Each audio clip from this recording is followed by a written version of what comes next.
Alors, nous sommes là pour poser, comme vous le savez, poser des questions strictement personnelles par rapport à l'œuvre de Jean-Paul Michel à son auteur. Et avant d'ouvrir le débat ou les échanges, j'aimerais tout simplement remercier Edith étant là. J'aimerais remercier très très chaleureusement au nom de tous les participants, toutes les participantes, de sa présence. Remercier en même temps toute l'équipe de Cerisy, tout le personnel qui a lui aussi fait un travail tout à fait remarquable, me semble-t-il, tous les jours. Alors, nos remerciements les plus chaleureux vont vers vous. Merci.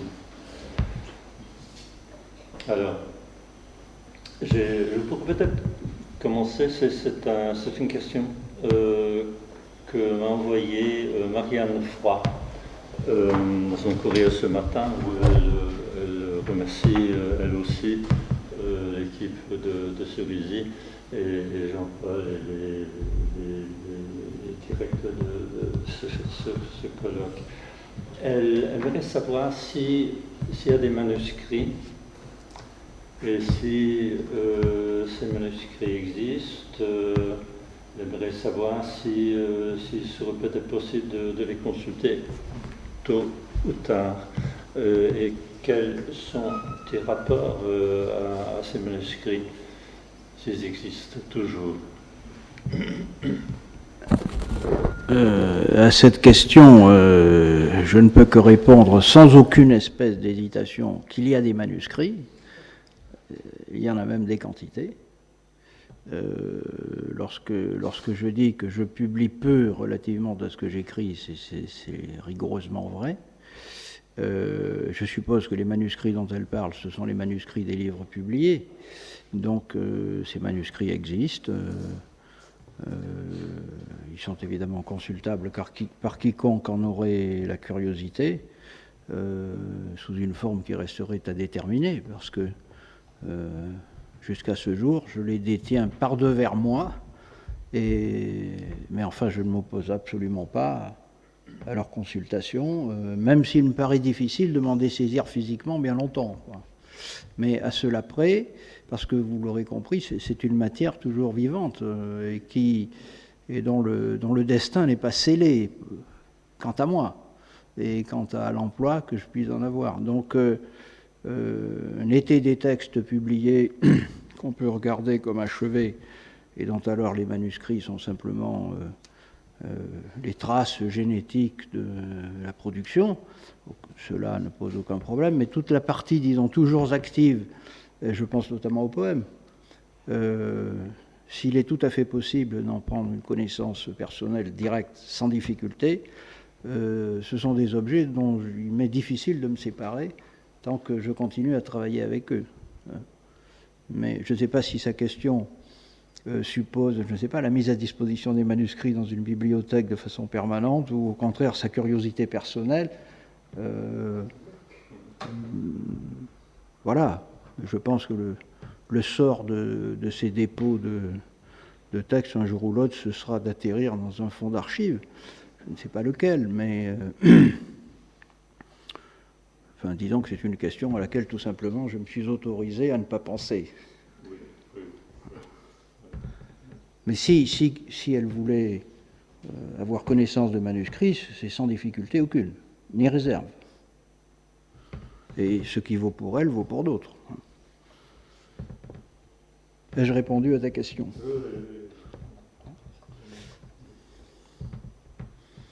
Une question qui est provoquée par celle qui vient d'être posée et qui concerne la datation, les dates qui figurent donc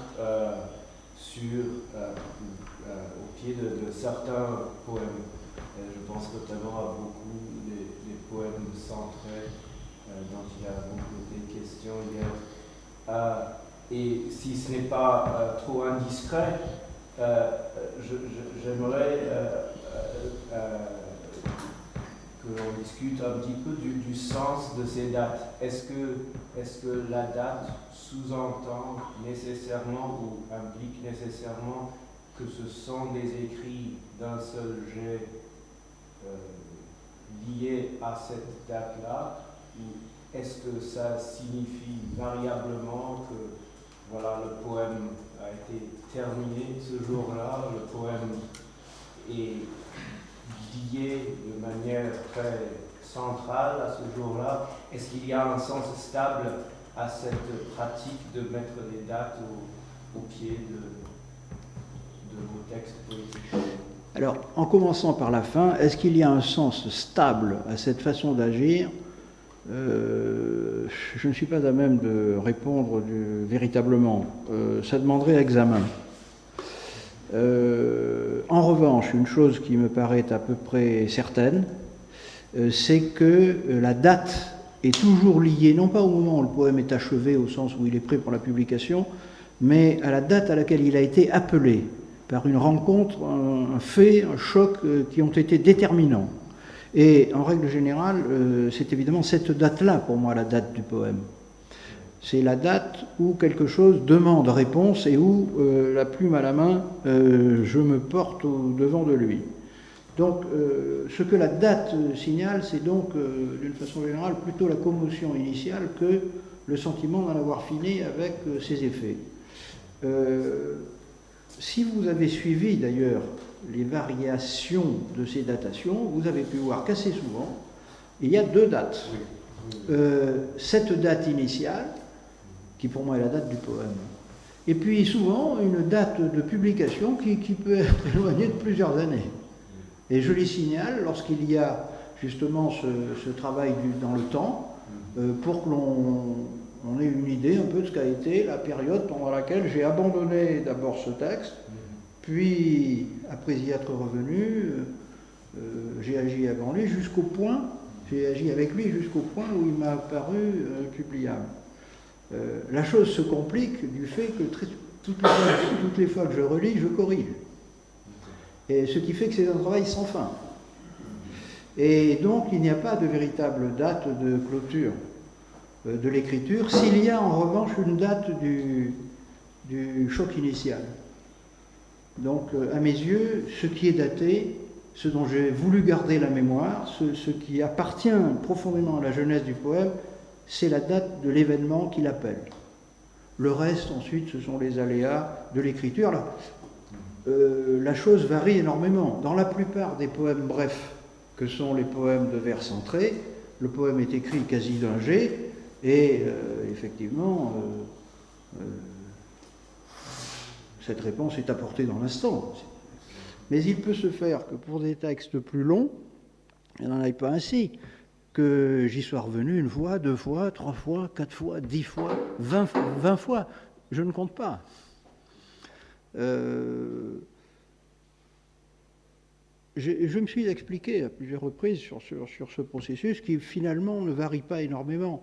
Quelle que soit la longueur du premier jet, vous voyez, je dis à peu près de 10 lignes à 10 pages. Vous voyez, c'est à peu près ça. Vous voyez, si c'est de la prose, ça va à 10 pages sans trop de difficultés. Si c'est un poème, je ne sais pas, un poème qu'on écrit d'un coup comme ça n'excède pas 2-3 pages pour les poèmes les plus longs. Mais dans ces espaces généraux, ensuite, je m'autorise toutes les relectures sans aucune espèce d'interdit d'aucune sorte. Je n'ai pas la religion du premier jet, d'aucune façon. En revanche, il y a quelque chose à quoi j'ai le sentiment de devoir quelque chose, c'est le point de départ, qui est une commotion et pas du tout un fait littéraire. Hein? En revanche, la commotion peut être appelée par une lecture. Et certains poèmes répondent à une lecture. Dans le poème que vous avez lu concernant Yeats, c'est vraiment un poème écrit en sortant de la lecture de Yeats. Ça se sent. Il tremble de cette lecture, d'un bout à l'autre. Bon, donc, au nombre des faits initiaux qui appellent réponse, il peut y avoir un fait littéraire. Par exemple, le poids, la profondeur, l'impact d'une lecture. Mais c'est très souvent des faits qui ne sont pas du tout d'ordre littéraire, initialement, qui appellent le poème. En général, c'est plutôt des faits d'expérience, des rencontres, des émotions de la vie quotidienne. Je ne sais pas si j'ai bien répondu à votre question ou si j'y ai répondu complètement. Mais évidemment, en suivant les manuscrits, on aurait des informations plus précises touchant chaque cas, parce qu'en général, je conserve tous les points de passage. Donc on trouverait des traces de tout. Aussi bien du premier jet que d'une espèce de manière de différer à l'infini la publication, parce que beaucoup de choses n'ont jamais été publiées, faute de ce que j'ai eu, ou bien le temps d'y revenir, ou bien le besoin d'y revenir, mais qui sont toujours là, en attente d'un devenir possible, que je n'ai pas du tout exclu pour ces pages. Hein? Je ne connais pas l'avenir et je ne fais aucun effort pour essayer de l'imaginer. Je m'abandonne à ce qui vient. Et puis ensuite, de temps en temps, il y a des points de relance, de réaction, de reprise. Voilà, je suis plutôt du genre à repasser, vous voyez, indéfiniment au même point, mais sous un angle différent, si vous voulez. Donc la lecture n'est pas un acte simple, et j'ai le sentiment de n'en avoir jamais fini avec le sens de rien. Donc tout cela va de pair. Et le dernier mot ne sera dit que quand la plume tombera de ma main, définitivement, comme il doit en aller pour beaucoup qui ont entrepris un jour d'écrire.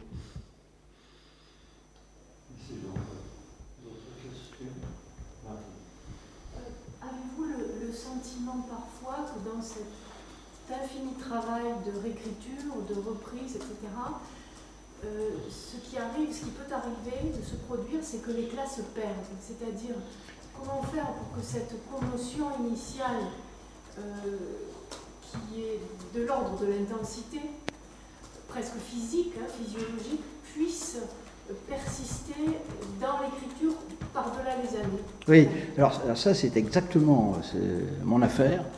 La question principale pour moi est là. Et je m'en suis expliqué souvent, j'ai toujours dit que je ne craignais pas le choc émotionnel, mais seulement de le perdre. Donc le travail d'écriture, ce que j'appelle le travail d'écriture, c'est toujours dirigé dans une unique direction, conserver ce qui peut être sauvé de cette commotion initiale. Alors, c'est pas un problème le travail d'écriture ne compromet pas la violence du choc émotionnel. Ce serait plutôt l'inverse, si vous voulez. C'est sa seule justification à mes yeux, vous voyez, ce qui appelle la reprise, c'est d'essayer de retrouver ce qu'il y avait de plus profond et de plus violent dans l'expérience. L'une des raisons pourquoi j'enlève beaucoup dans ces moments-là, plutôt que je n'ajoute quoi que ce soit, c'est précisément pour essayer de retrouver, disons, le sol nu de l'expérience, autant que cela se puisse. La plume à la main, ça paraît contradictoire. Néanmoins, ce n'est pas si contradictoire qu'il y paraît.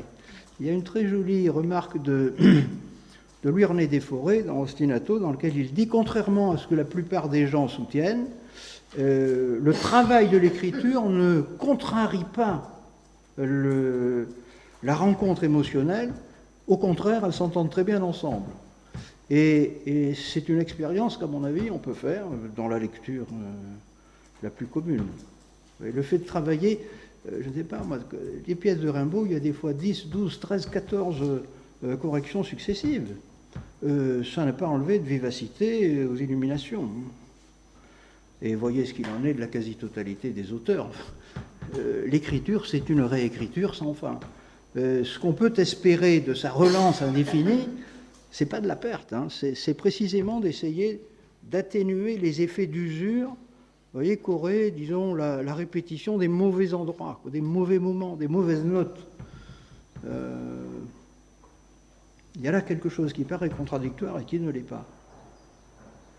Le fait de réactiver par certaines voies difficiles à penser, mais néanmoins efficientes et dont on peut avoir l'expérience et faire les preuves, est un moyen de réactiver en vérité, ce qui sans cela serait devenu un simple souvenir qui a sédimenté parmi les autres.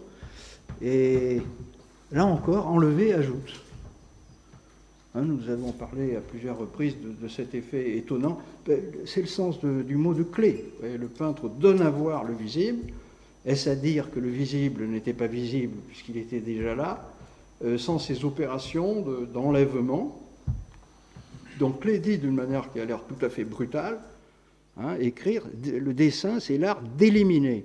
Ça veut dire quoi? Ça veut dire on va retenir une seule forme, vous voyez, dans un champ de visibilité infini, et cette manière d'aller au schéma, de faire sortir quelque chose qui en réalité était là virtuellement, mais vers quoi l'attention n'était pas polarisée. Et donc, enlever ajoute. C'est une banalité sur le sujet. Et le travail est souvent un travail disons, d'ascèse, mais enlever n'est pas perdant.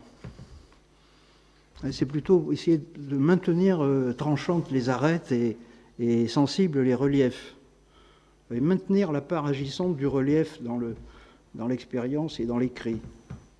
Le contraire d'un polissage ou d'un lissage ou d'un aplanissement des difficultés, vous voyez, qui avec le temps finirait par se normaliser, maintenir l'élément surprenant et émotionnellement durable en vérité. Ça signifie que dès le départ, une réponse juste a été apportée, même si elle mérite ensuite d'être retravaillée, etc. C'est-à-dire que le papillon a été épinglé. Après, on a fait quelque chose, mais s'il n'y a pas cette piqûre, cette pointe initiale, à quoi se rapprocher? Je suis d'accord, mais ce qui va de pair, si vous voulez, le corollaire de cela, c'est que si la réponse juste a été manquée au départ, ensuite tout est perdu.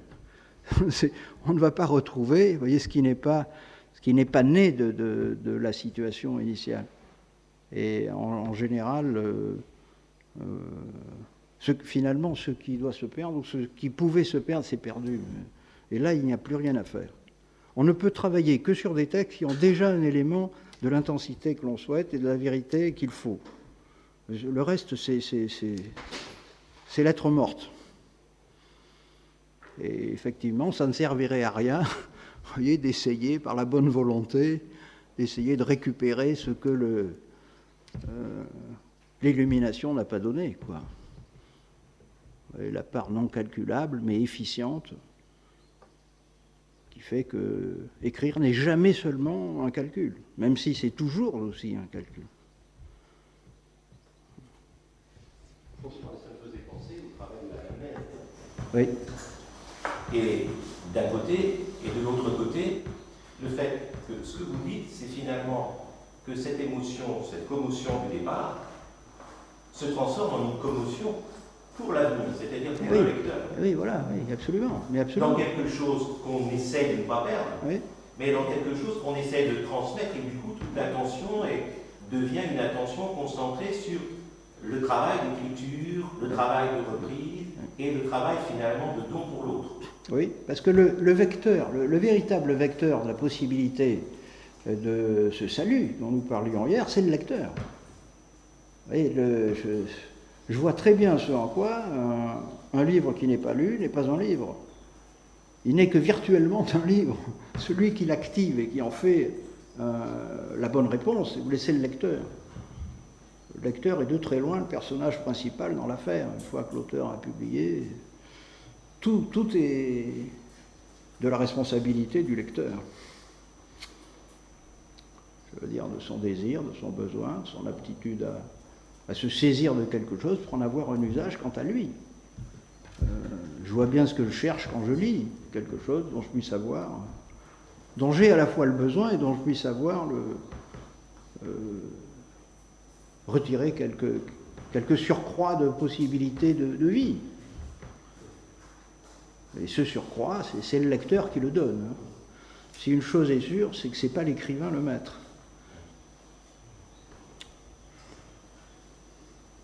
Vous disiez à l'instant que ce que vous craignez, c'est éventuellement la perte de l'intensité relationnelle, émotionnelle. Et par rapport à la question des dates qu'on évoquait initialement, la question que je me pose, c'est de savoir si, au long de votre vie, il y aurait eu une évolution de cette intensité émotionnelle en relation avec les conditions générales de la vie humaine. Est-ce que vous vous sentez exposé à éventuellement une difficulté croissante de faire entendre la poésie dans l'espace commun, ou bien est-ce qu'au contraire, il y a quelque chose qui serait immuable pour vous de ce côté? Donc, une question finalement qui relève de l'évolution politique, historique, des conditions de la prise de parole. C'est peut-être une illusion de ma part, mais je n'ai pas du tout le sentiment que les phénomènes, disons, sociopolitiques commandent dans cette affaire. Je veux dire que la grande commission, vous voyez, la grande commotion, c'est quelque chose qui transcende toutes les situations historiques. Et alors sur un mode dont évidemment ensuite la diffraction sociale, historique et de lecture pourra varier infiniment. Mais j'ai la naïveté de me croire plutôt en deçà, disons, de cette gamme d'effets de lecture que je regarde comme un après-coup relativement à l'expérience comme telle. L'expérience personnelle de ce que c'est que le déchirement de la perte me paraît être un fait que j'oserais appeler transhistorique, si vous voulez, au sens où l'historicité serait seulement l'historicité sociale, politique, culturelle, spécialisée d'un moment de la culture ou de la vie dans une langue ou dans un état social quelconque. Et c'est cette transcendance absolue du fait de l'existence comme telle, quoi, dans ces dimensions qui sont rigoureusement irréductibles à la circonstance, qui, me semble-t-il, est l'affaire de la poésie. Alors pour le reste, évidemment, on peut faire toutes les sociologies qu'on veut, elles sont fondées, elles ont des objets, de la circulation des textes, de leur possibilité de lecture, de l'écho qu'elles rencontreront ou pas dans des univers d'écoute possible ou dans leur absence. Mais disons à l'échelle de l'expérience qui est celle d'une vie humaine, c'est-à-dire quand même très peu de choses dans le temps, je n'ai pas de moyen personnel de mesurer véritablement ce qu'il en est de la possibilité de la réception effective de la lecture d'un texte profond, si vous voulez, dans des espaces sociaux, culturels, d'abord extrêmement divers, ensuite largement inconnus de moi, et pour la part qui m'en est connue, que j'ai tendance à regarder comme quelque chose de secondaire. À l'échelle d'une vie humaine, nos éléments de comparaison de ce qu'il a pu en être de la réception d'un texte antique, si vous voulez, nous sommes totalement démunis de toute espèce de secours certain. Bon, pour ce qui est des temps qui sont les nôtres, ce que je vois comme une évidence, c'est que le temps de la poésie n'est pas le temps des nouvelles radiophoniques. Bon, donc, ne serait-ce que cet écart dans les temporalités fait que se perdre en considération, disons au jour le jour, me semble un peu passer à côté du fond de l'affaire. Même si j'admets qu'évidemment, toute parole a une existence sociale, se diffuse par des canaux de la circulation des informations, des pouvoirs, des savoirs, avec tous leurs effets et connexions sociales connues. Disons que ça ne me paraît pas le fond de l'affaire, quoi. Est-ce qu'il n'y a pas une réalité intermédiaire qui relèverait par exemple d'une historicité de cette parole fondamentale, de cette relation essentielle C'est ce que je vous dis, il est probable que si. Ouais. Mais j'ai le sentiment de me trouver de fait, vous voyez, en deçà du moment où tout cela pourrait être évalué, en tout cas sera évalué par d'autres. Il n'y a pas besoin de moi pour faire ce travail-là. Ma responsabilité, elle est de notre ordre, me semble-t-il. Et ensuite, tout ça, c'est un après-coup dans le monde qui a une réalité certaine, hein, analysable, certainement, il n'y a pas de doute. Mais ce n'est pas tellement le fait, je crois, du poète. C'est plutôt ce qui fait du poète un citoyen parmi d'autres, dans un moment qu'il n'a pas choisi, selon des modalités dont il n'est pas le maître. Et ma foi, son sort est justiciable du sort commun par les voies d'ordinaire. Mais on est en droit de lui demander autre chose que des considérations sociologiques, me semble-t-il. Ou d'attendre de lui quelque chose qu'aucune espèce d'enquête sociologique ne pourra produire à sa place, s'il s'absente du rôle qui est le sien. Et un événement comme Hölderlin, ça me semble irréductible à de simples considérations sociologiques. Même chose pour Hopkins ou pour Rimbaud. Et j'aurais la naïveté de croire que c'est quand même de ce côté-là que nous avons essayé de relever le gant. Ce qui n'empêche rien quant à la légitimité de toutes les considérations historico-sociales qu'on voudra. Mais tout ce que vous disiez me faisait penser à Chateaubriand, qui en Angleterre, alors je reviens toujours à Chateaubriand, mais en Angleterre, part d'Angleterre en laissant quelque chose qu'il a commencé, les Mémoires d'outre-tombe, un manuscrit qu'il va laisser, entre guillemets, déposé en Angleterre pendant 23 ans. Et au gré des années, lui qui pourtant est affronté à l'historique, de façon nette et de façon frontale, cette écriture et ce temps, malgré toutes ces interruptions, il va essayer d'en garder la trace vive. C'est exactement ce que vous disiez. C'est-à-dire que cette traversée d'écriture, parce que Chateaubriand est un poète, enfin, Bien voilà, sûr. il y a malgré ses heures, ses dépôts, ses retraits, ses départs, et aujourd'hui, il faut l'imaginer, laisser 23 années un manuscrit dans une malle dont on ne sait jamais si un jour ou l'autre on le retrouvera, n'empêche pas, tout en affrontant la vie, l'histoire, de continuer cette écriture et d'avancer dans quelque chose qui est une tâche, comme vous le disiez, qui dépasse largement l'historicité. Oui, mais sans que pour autant nous ayons le sentiment de n'être pas comptable de la vie immédiate dans son historicité la plus immédiatement douloureuse. Moi, le jour où on a appris l'attentat de Nice, je me suis demandé ce que je faisais ici. Mais aussi bien d'ailleurs, aurais-je été ailleurs, ça aurait été la même chose. Et j'ai trouvé très juste la réponse de Michael en disant finalement, notre meilleure réponse, c'est de continuer à être ce que nous sommes. Et de faire ce que nous faisons. Bon, cette historicité-là, elle fait partie de la commotion. Et d'elle, assurément, nous avons aussi à répondre. Mais ça ne sont pas relevés, si vous voulez, de la simple statistique, à quoi se ramènent les sciences humaines, quoi. Alors c'est là où j'interviens. Oui. Ah, mais très bien.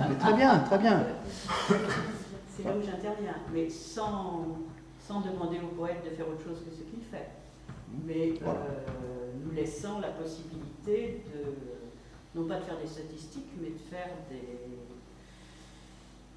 de comprendre peut-être ce qui va advenir d'une certaine façon, qu'il nous dit sans nécessairement le savoir, de manière à orienter modestement.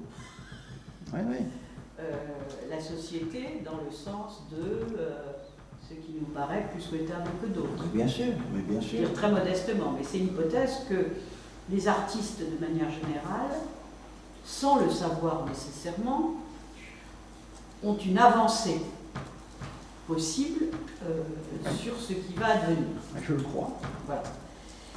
Et donc il n'est pas question de statistiques, il est plus question d'élaborer des visions alternatives, que justement l'extrapolation du passé ou du présent ne nous permet pas de faire, mais en introduisant des décalages, des ruptures, bien sûr, qui vont nous permettre de considérer que les choses peuvent advenir autrement. Bien sûr. C'est un peu ça. Hein, mais ça me semble relever de la responsabilité des artistes. Je me suis mal exprimé si je n'ai pas donné à entendre cela. Parce que justement, cette responsabilité-là déborde, disons, la simple description du fait sociologique qu'on peut laisser aux différents ordonnateurs, disons, du pronostic, du constat ou du diagnostic socio-économique. Mais... En fait, ils nous apprennent à ouvrir les yeux. Pour moi, c'est ouvrir les yeux tout grands, et les yeux et les oreilles, et savoir lire. Hein. Ça ne veut pas dire qu'on leur demande de rentrer dans l'action, etc. Même aux chercheurs que je suis, on ne le demande pas. On demande d'ouvrir les futurs possibles Oui, mais ça fait partie certainement de la fonction des arts. Et de passer le message à ceux qui peuvent être amenés plus directement mais bien sûr, orientés, effectivement. Moi, tout ça me semble tout à fait compatible avec le sentiment que j'ai toujours eu, d'ailleurs, en vérité, touchant cela. C'est-à-dire que le passé, le présent et l'avenir, pour nous, sont absolument liés.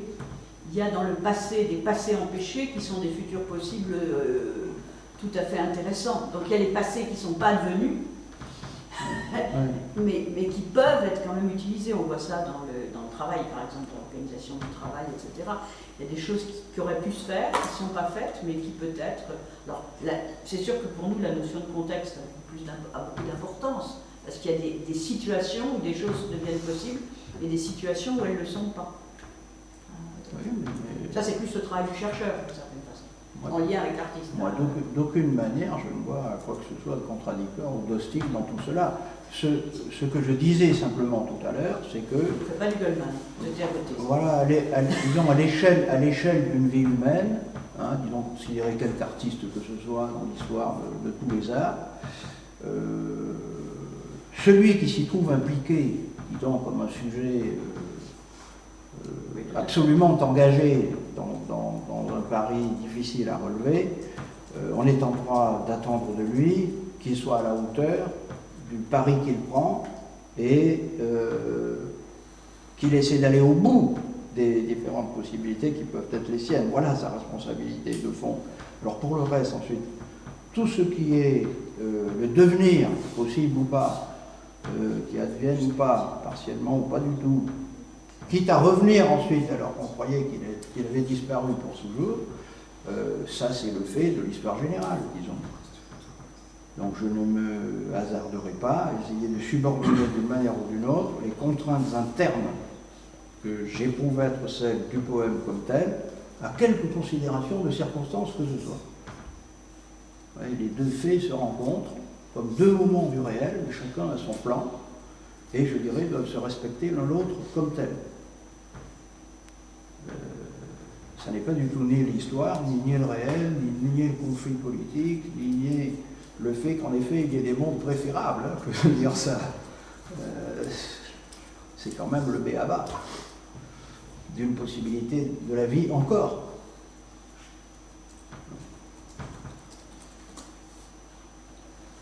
Oui, mais il me semble par la manière dont vous avez présenté le travail d'écriture et de poème, ce qui me venait, c'est, et c'est un peu une proposition, une réflexion comme ça, il y aurait en quelque sorte un double miracle. Il y a le miracle du surgir de cette commotion par rapport à la réponse qui serait d'emblée juste, et en même temps, il y a quand même aussi cette matière active que vous dites des manuscrits, le fait d'enlever, donc le fait de faire être ce qui est, oui. Et ce salut du lecteur, qu'on peut entendre d'ailleurs de deux manières. Oui. Salut et, absolument, et le oui. sauver. Et tenter de sauver quelque chose. Et donc il y a quelque chose en même temps du côté qui ne pouvait qu'être juste d'emblée, et en même temps tout ce travail pour obtenir le surcroît qui ferait être juste ce qui aura été juste. Et ça, c'est quelque chose qui c'est ça. fait écho quand même par rapport à notre travail de thérapeute, qui dans un tout autre champ. C'est quand même à ça qu'on a affaire aussi, à des personnes qui viennent en disant les choses, elles ont lieu.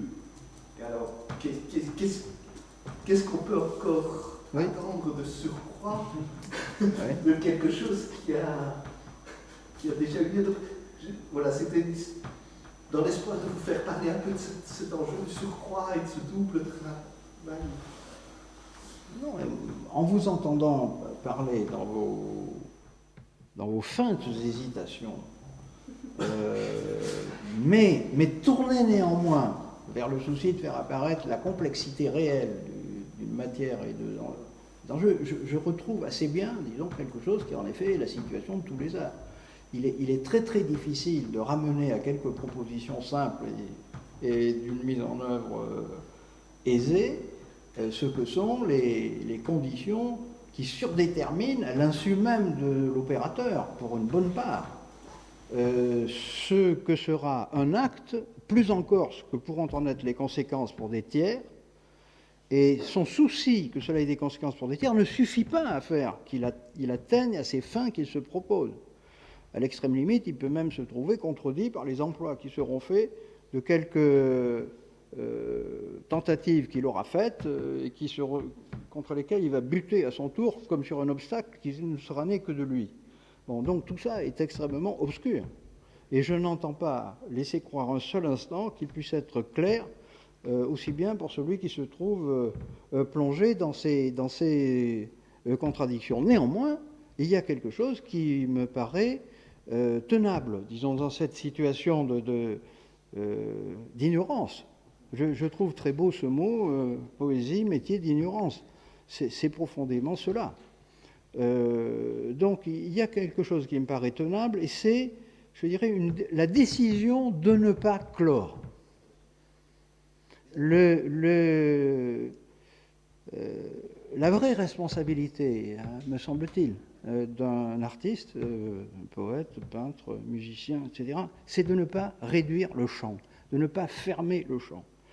Alors, a fortiori, d'avoir l'illusion qu'un dernier mot puisse être dit. Sa responsabilité est de maintenir la blessure ouverte. Et par là, toutes les possibilités du devenir. J'ai dit hier, à 2 reprises, mon embarras devant des situations que je crois être absolument décisives touchant le poème. C'est à propos du mot « salut » et quel était l'autre et à propos du mot « baptême ». J'ai dit par 2 fois la surcharge de sens de ces 2 notions, avec d'un côté la part qui me semble tenable, touchant le sens, quant à ces 2 idées, vous voyez, saluer, vous voyez, rendre grâce, montrer que l'on a reconnu le don qui nous est fait de ce qui est, et le sentiment que nous avons, vous voyez, d'accuser réception de cet infini. Bon. Et pour le baptême, la part tenable, c'est donner le nom. Jusque-là, c'est à peu près simple. La difficulté est que, dans les 2 cas, nous nous trouvons emportés par un acte qui déborde de beaucoup ces 2 acceptions simples. Lorsque nous saluons, s'il ne s'agit que de rendre le salut, c'est un acte de simple équité, et je dirais de bonne compagnie et d'amitié à l'égard de toute chose qui le réclame. Mais si dans l'idée du salut, il y a l'idée, et assurément elle y est, qu'en saluant, nous tentons de sauver quelque chose, là on entre dans un champ qui paraît difficilement réductible à la rationalité, en tout cas sous ses espèces communes. Et si l'on ne veut pas se payer de mots, et j'essaie de ne pas en dire plus que je n'en sais, et en cela ne pas me payer de mots, je ne vois pas que je puisse d'aucune façon sauver, vous voyez, au sens de garder sauf ce que je vois bien fatalement conduit à la perte, qui est notre lot, et notre état natif et destinal. Nous sommes voués à la perte. Ce qui fut est exposé à la perte. Vous voyez ce qui nous reste d'Héraclite, quelques minces fragments.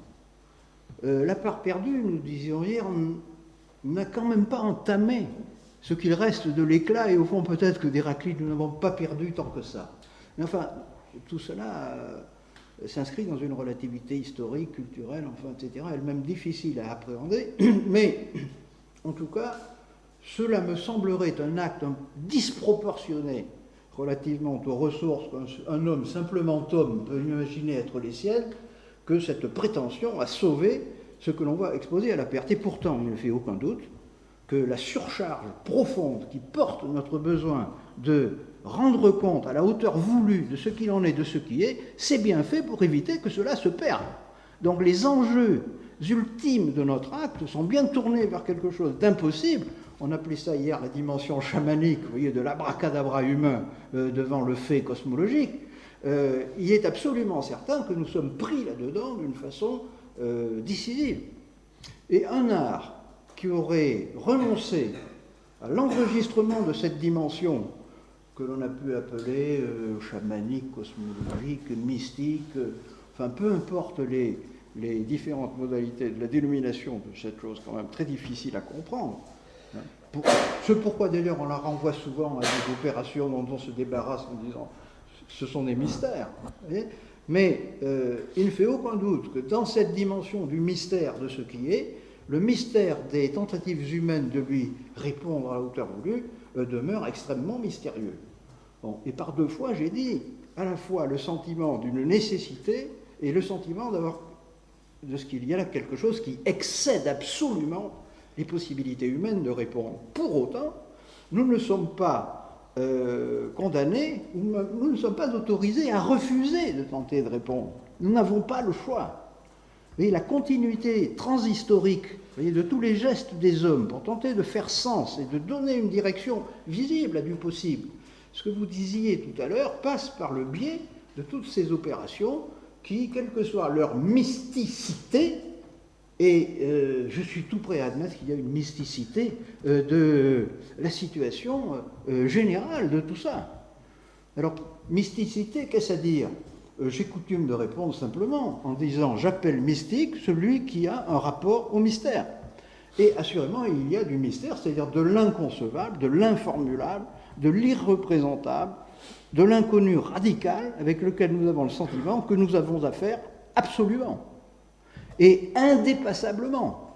Je n'ai pas la naïveté de penser qu'un beau jour ça va s'arranger. Et le savoir absolu hégélien, j'ai pris acte de ce que, en effet, ce fut une fiction. Et si Hegel lui-même, à la fin de sa vie, a admis qu'en effet tout continuait, c'est pas pour moi maintenant venir imaginer qu'on va mettre une rustine sur la fuite et qu'on va arriver à colmater la baignoire. Je sais que non.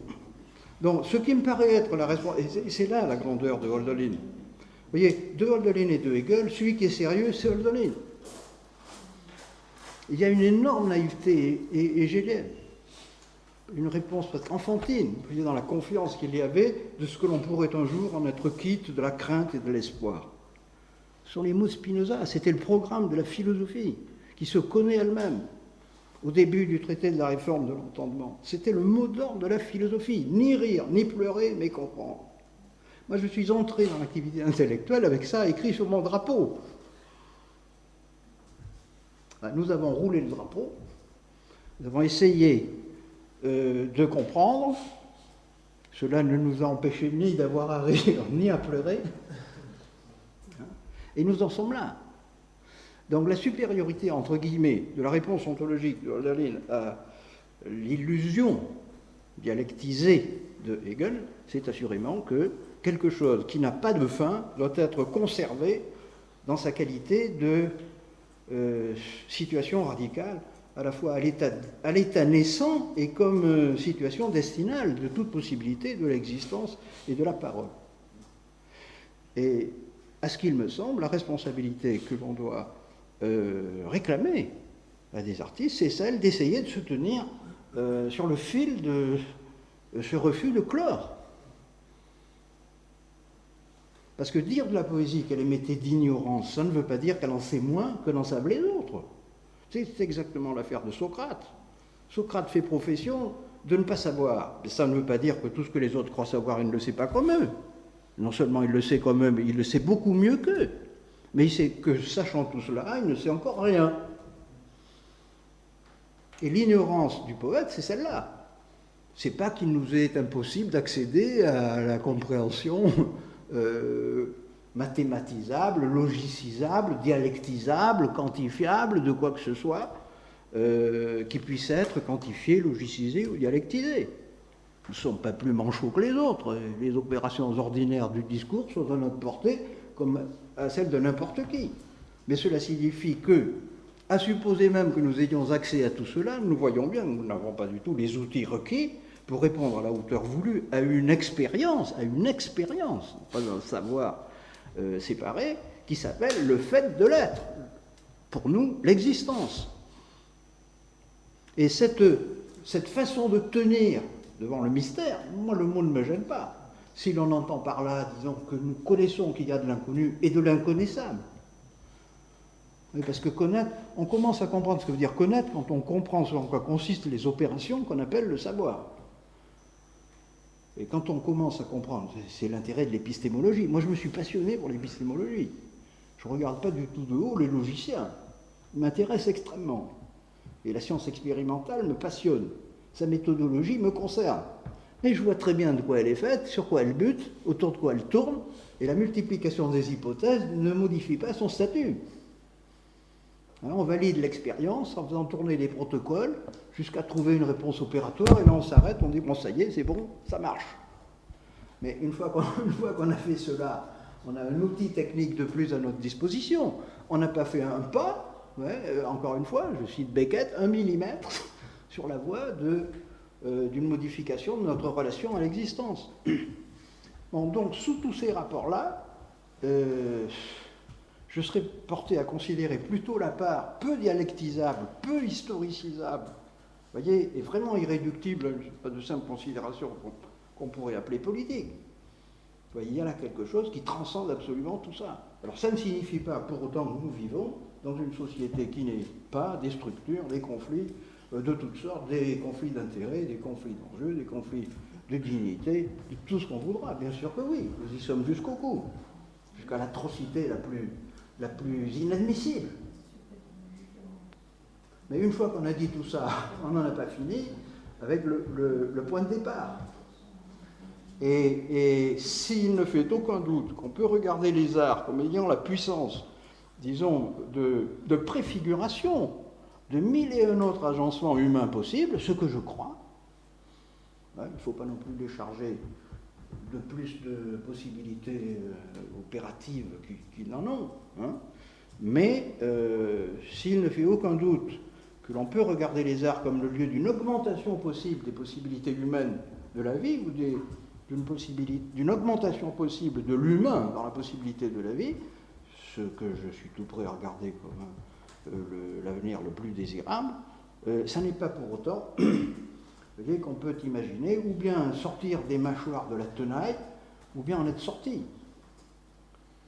Nous sommes condamnés à la division.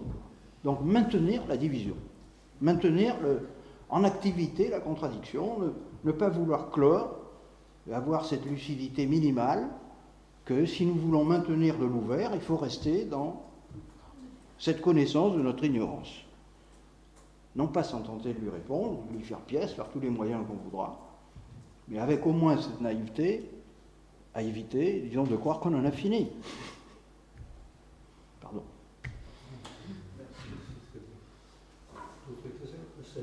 Oui, mystère au sens malarméen du terme. Oui, voilà.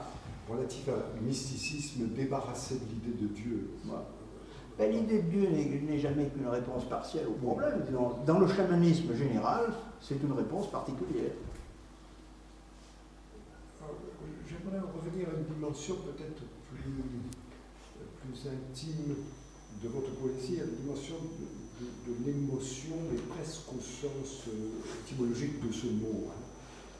La saisie de l'émotion, la saisie du saisissement dans votre poésie. De ce point de vue, deux grands moments, pour moi, se sont produits pendant ces journées. Le premier de ces moments, ça a été le moment décisif pour moi, discrètement, de la lecture dans le salon. D'une part, la lecture entre les deux Michel, si vous voulez. C'est plein de Michel dans notre colloque. Par Michel Collot, cette lecture qui aurait été la mienne si j'avais eu un livre qui marquait des trous, des coupures, des pointes, des cassures. Et puis votre lecture qui pour moi a été une révélation beaucoup plus fluide, faisant des enjambements si difficiles à faire quand on vous lit pour la première fois, etc. Et à un moment de votre lecture, il y a eu ce que j'appellerais un moment de grâce à propos de la lecture du poème du Triton. Voilà. Et on a entendu, je pense que tout le monde a été témoin de cela, votre voix brusquement s'émouvoir. Un trouble qui n'était pas un doute, justement, mais le moment d'une grande émotion qui passait dans votre lecture. ce phénomène s'est reproduit ici même. Vous étiez à peu près ici, lorsque, telle la Boétie Montaigne, vous évoquiez le maître et l'ami qui avait disparu. Au moment d'évoquer cette disparition, le même phénomène s'est produit. Alors nous n'étions plus dans le poème, mais dans, au fond, ce qui entoure le poème, ce qui nourrit le poème, ce moment d'émotion. Alors la question que je me pose, et qui est peut-être une mauvaise question, je me demande si le dispositif, ce que vous appelez calcul, de mise en place d'une structure très complexe, très fine du poème, n'est pas certes destiné à piéger, je garde la métaphore syngétique, à piéger l'émotion, l'éclat de l'émotion, cet instant de grâce et de suspens de toute chose, mais si dans le même temps, c'est ça ma question, ce dispositif qui caractérise votre poésie n'est pas destiné à vous protéger de cette émotion. Oui, de cette émotion. À la fois, garder l'instant tel qu'il peut se saisir furtivement, le maintenir dans son état de surprise, une sorte de surprise, en quelque sorte, et en même temps se garder de cette émotion. Est-ce qu'il n'y a pas ce double? Quant à moi, ça ne fait aucun doute. Je l'ai écrit littéralement. Écrire, c'est se garder. Tenter de maintenir l'émotion à distance. Le jour où Mathieu m'a posé comme question quel est le trait principal de votre caractère, j'ai répondu une émotivité excessive. Je l'enregistre chaque jour. C'est peut-être ce qui vous rapprocherait le plus de Valérie. Mais Valérie, pour moi, n'est pas du tout une figure risible ou détestable ou qu'on peut regarder comme périmée. C'était un point de conversation avec Bonnefoy, ça très souvent, qui a écrit « Il faut oublier Valérie ». Non, Valérie mérite tout à fait de rester dans notre mémoire à beaucoup de titres. D'aucune façon, je ne suis valérien, poétiquement parlant, mais j'ai un grand respect pour Valérie, à tous égards.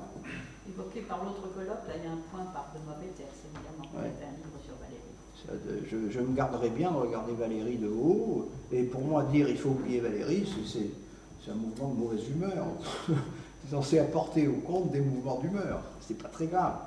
Mais en tout cas, je ne regarde pas du tout Valérie comme un chien crevé, pour parler comme Engels de Moses à propos de Spinoza. Je ne sais pas si vous connaissez ce mot très très dur. Disant le vieux Moses S traitait Spinoza en chien crevé.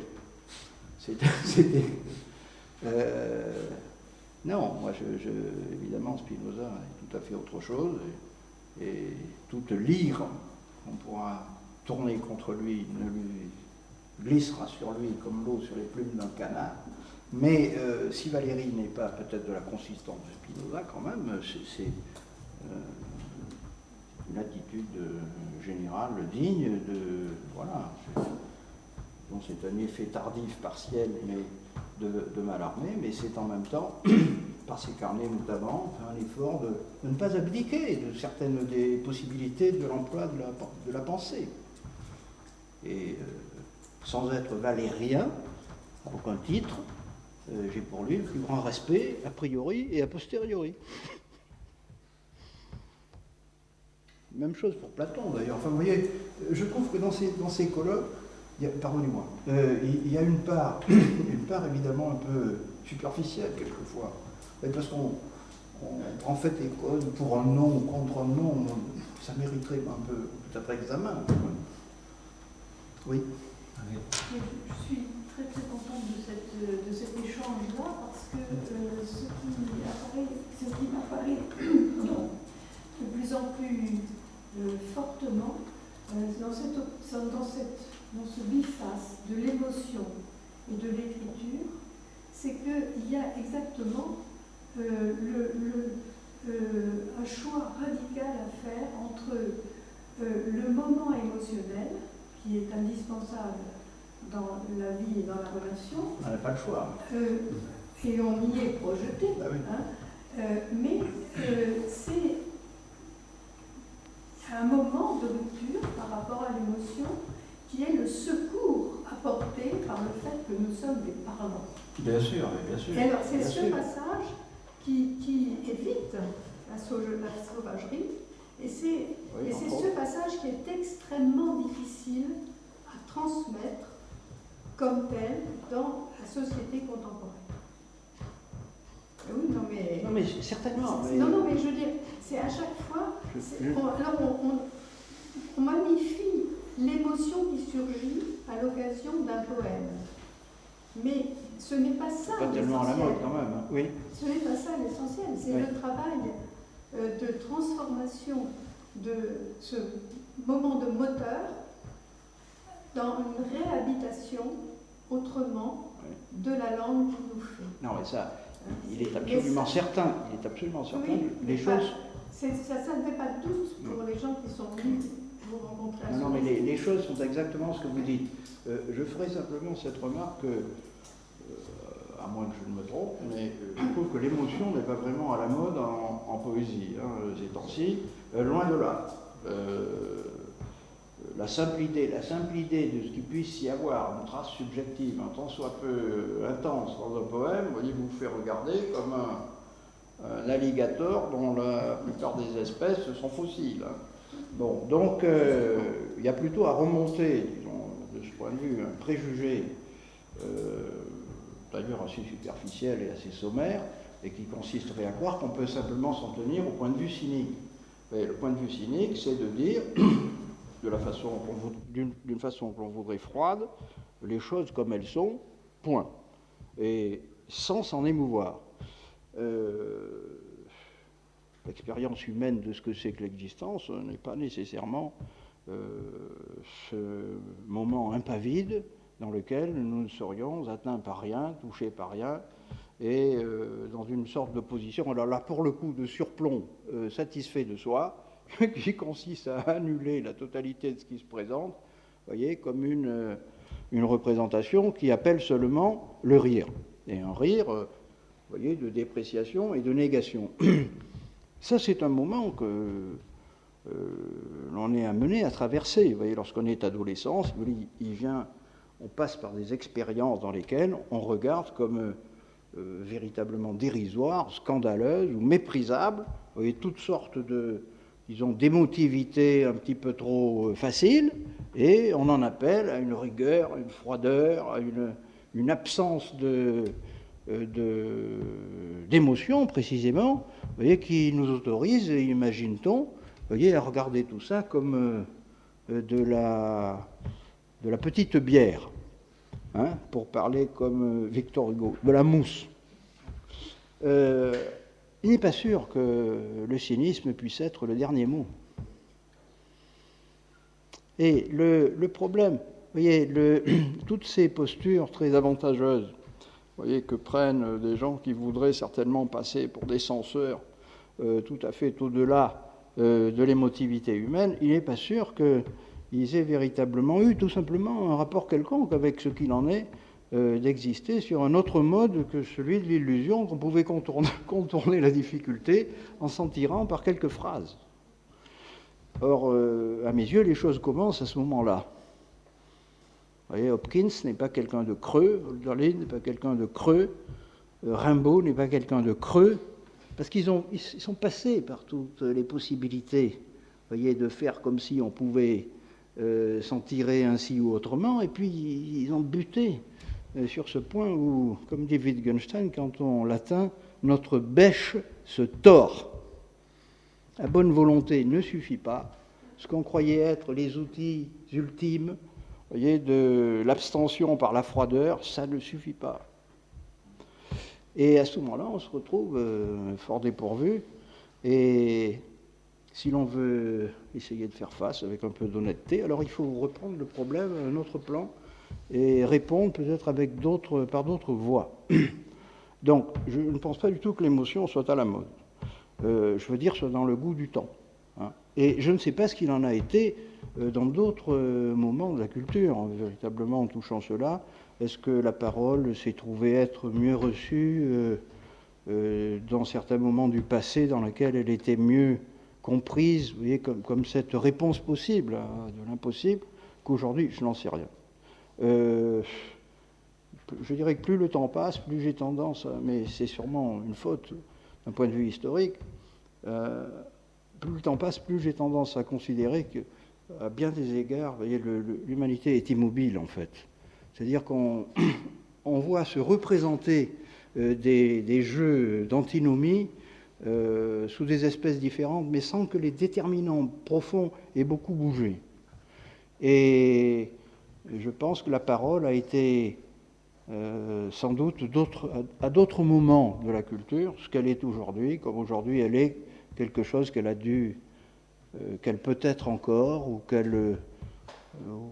qui reviendra autrement, mais finalement un peu de manière un peu équivalente. Je manque d'éléments pour vraiment savoir où nous en sommes historiquement, disons. Voilà. Et je ne voudrais pas en dire plus que je n'en sais.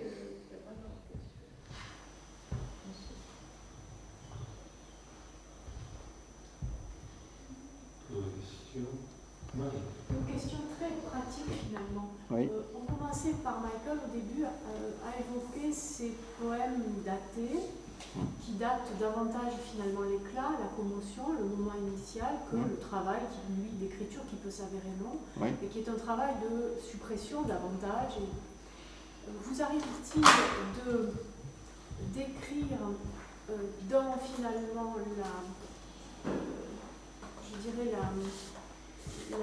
le ressurgissement d'une commotion qui n'a pas, au moment où elle a eu lieu, donné lieu à une réponse en poème, c'est-à-dire finalement que le temps là ferait son office en dehors de l'écriture pour que de l'écriture advienne, je ne sais pas, ça peut être des mois, voire des années après. Je n'ai jamais examiné la chose avec le regard de l'entomologiste, là, mais je pense que oui, ça doit être possible. C'est-à-dire qu'on n'enregistre pas toujours la commotion à l'instant. Vous voyez, il y a un travail qui se fait, et puis un jour, ça appelle une réponse écrite, alors que ça peut avoir été différé dans le temps. Disons, je n'ai jamais prêté attention à cela, ça peut vous sembler bizarre, mais je vous assure que c'est vrai. Je m'intéresse pas tellement aux circonstances, si vous voulez. C'est vraiment la violence de la nécessité qui me fait prendre ma plume. Bon, donc, quand ça advient, je ne me demande pas trop par où c'est passé, j'essaie de formuler à la hauteur voulue. Mais je pense que oui, il doit y avoir des différences, vous voyez, au sens du verbe différer, entre le moment de l'écho et entre le moment du choc et celui de son écho, ou celui de l'appel de la réponse. Bon, ceci dit, il y a aussi l'inverse, hein, c'est-à-dire quand le choc ou secoue, là, il faut prendre la plume tout de suite. Ça arrive souvent. Mais les deux ne sont pas, à mes yeux, ne s'opposent pas, quoi. En parlant de prendre la plume tout de suite, j'imagine qu'il n'y a pas beaucoup d'écrivains qui ont la même relation à la production du texte que vous avez imprimé les textes physiques, cette relation physique. Et je me demande quelle est peut-être l'influence de cette relation physique, de la production littérale du texte, comment est-ce que ça peut-être a influencé, par exemple, le dispositif de vos textes ou le processus de composition, cet acte, ce geste même d'écrire. Est-ce que oui, alors, je pense qu'il y a au moins deux questions dans votre question. La première, c'est est-ce que le fait, disons, de pratiquer l'impression en première personne modifie la relation qu'on a, au moment de l'écriture immédiate? Très sincèrement, je ne pense pas. Je pense que d'un côté, il y a un acte technique. J'avais oublié d'éteindre ce truc-là. Oui, d'un côté, il y a un acte technique, la mise en œuvre d'un livre dans un atelier, Et le côté artisan de l'affaire, pour moi, c'est toujours un moment extrêmement heureux, auquel on fait quelque chose, dont on peut voir avancer les tenants et les aboutissants. Il est aussi rassurant de travailler avec des objets tangibles dont on voit progresser la mise en œuvre, vous voyez, qui peut être inquiétant de buter devant du vide, la plume à la main, dans un instant de grand trouble émotionnel. Bon, donc, ce sont là deux moments tout à fait différents. Alors, je ne pense pas que le fait d'avoir ce rapport heureux à l'impression comme tel, si vous voulez, par exemple, puisse influer véritablement sur la forme de la réponse écrite lorsque j'écris. En revanche, il y a une autre question dans votre question qui est tout à fait différente et où là, certainement, il y a beaucoup de rapports. Est-ce que les dispositifs que vous avez adoptés, à l'époque des livres écrits avec des ciseaux, pour la mise en œuvre, alors là, pour le coup, au sens littéral du terme, c'est-à-dire la mise en page du texte d'alors dans ces tentatives de poèmes polyphoniques dont on a parlé assez longuement, est-ce que là, ça a eu un rapport avec la connaissance pratique des dispositions de métier, vous voyez, de l'imprimé? Alors là, la réponse est assurément oui. Et d'une certaine manière, ce que j'ai fait, ce sont des travaux de typographie, vous voyez, au sens littéral du terme. Donc, mais je sépare les deux questions. Vous voyez, c'est-à-dire, je pense que quelqu'un qui n'aurait jamais eu un rapport physique au livre n'aurait peut-être jamais imaginé la possibilité de construire des pages comme dans Le Fils s'apprête à la mort son chant, ou dans Le Dépeçage, ou dans Les Forbans. Là, la part du rapport physique, c'est un peu comme le livre de Kérédine qu'on a vu hier. Vous voyez, le fait de mélanger des romains et des italiques, ça c'est une trouvaille de typographe, en l'occurrence de Vaudel. Ça ne peut venir que quand vous êtes dans l'embarras dans un atelier, il n'y a pas assez de caractères d'une sorte pour faire la page, donc on mélange les caractères. Bon, donc et du coup, c'est une trouvaille visuelle. Et parce que ça produit évidemment un effet de perception, ou de lecture même, hein, qui en l'occurrence était très heureux. Bon, donc, j'ai le souvenir, puisque nous parlions de Pontevia hier, un jour dans une conversation, il me dit: il y a chez beaucoup d'artistes, ça m'a frappé parce que je me suis dit, il a absolument raison, c'est vrai aussi pour les poètes.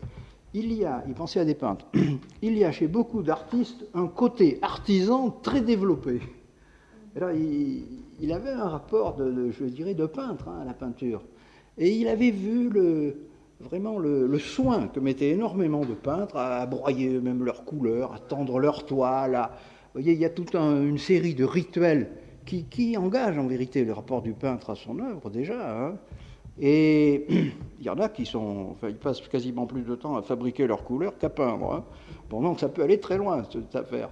Mais il pensait à des peintres précis, et je me souviens de cette formule, un côté artisan très développé. D'abord, étymologiquement, un artiste et un artisan, c'est la même chose, hein, c'est l'homme d'un art, et c'est-à-dire d'un savoir, d'un métier, de l'aptitude à faire surgir quelque chose par des processus qui sont ceux d'un poème, hein, et donc d'un faire producteur, qui passe par des objets, enfin, etc.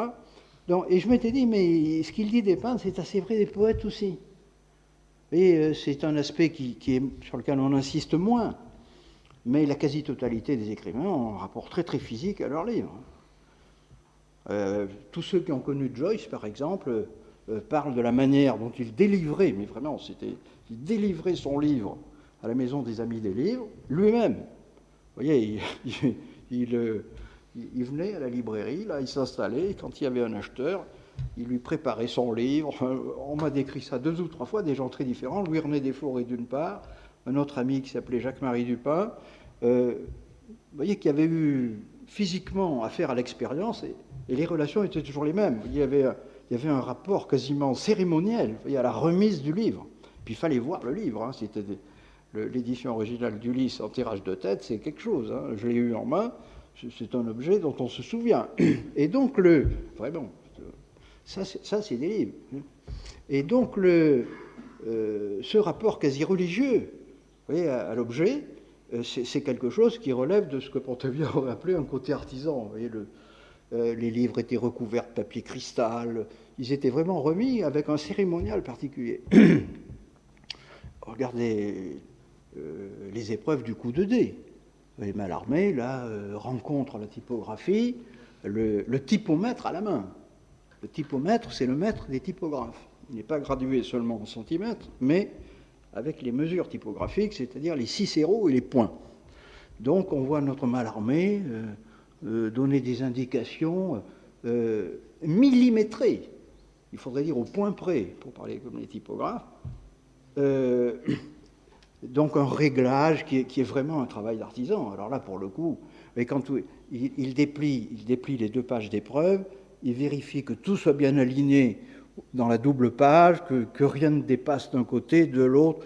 Bon, ce rapport-là à la page a évidemment à voir avec la page en question, mais l'investissement de Mallarmé, qui peut sembler un esprit totalement séparé de ces questions-là, alors qu'en vérité, rien ne le préoccupait davantage. Et c'est lui qui écrit, on écrit noir sur blanc. Et c'est l'inverse, les choses ne sont pas en ordre. Etc. Et donc, bon, et puis d'autre part, la quasi-totalité des écrivains a passé sa vie à fabriquer des livres au sens physique. Hein.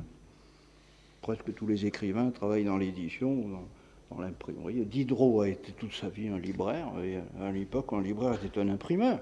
Balzac s'est ruiné à monter des imprimeries qui ont fait faillite, et si vous voulez découvrir ce que c'est que la vie dans une imprimerie, vous lisez Les Illusions perdues, et là, vous allez apprendre l'argot des typographes. Vous allez apprendre ce que c'est qu'un singe et un ours, par exemple. Et l'ours, c'est celui qui ancre les caractères. Parce que tout ce qu'il sait faire, vous voyez, c'est la danse de l'ours. Il a un tampon encreur à la main, alors il prend l'encre sur une platine, et puis il se retourne pour ancrer les caractères. Il ne fait que ça toute la journée. C'est la danse de l'ours. Vous voyez, avec son tampon, il prend l'encre, il distribue l'encre. Et le singe, c'est le compositeur. Vous voyez, celui qui doit avoir une habileté spéciale, puisqu'il va attraper des caractères de Corsis dans la casse à toute vitesse pour les ranger dans son composteur et pour composer. Donc les singes et les ours, ce sont les personnels qui agissent sous la tutelle d'un prote dans un atelier dont la description est complètement donnée très en détail par un homme averti comme l'était Balzac. Vous trouverez ça dans Les Illusions perdues. Voilà, donc ce genre de rapport-là au livre, c'était le côté artisan très développé dont parlait Pontévia. Et il y a quelque chose de naturel à cela, hein. C'est comme le fait de choisir son encre ou son papier quand on écrit. Moi, ce côté artisan, c'est la part rassurante de l'affaire, hein, si je puis dire. Une bibliothèque, c'est une illumination, c'est un point d'appui. C'est pas quelque chose de coûteux.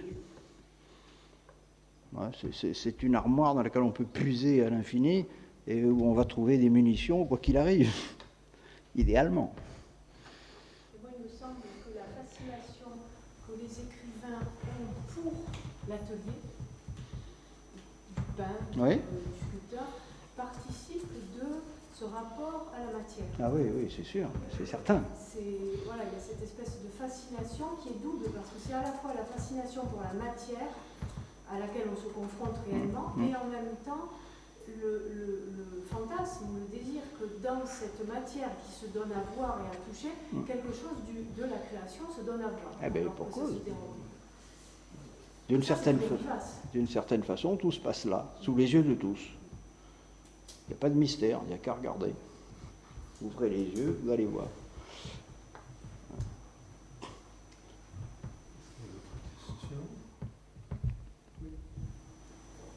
J'aurais presque aimé qu'on puisse rester un peu sur Mallarmé, mais enfin... Oui, mais on peut. On peut peut-être y revenir.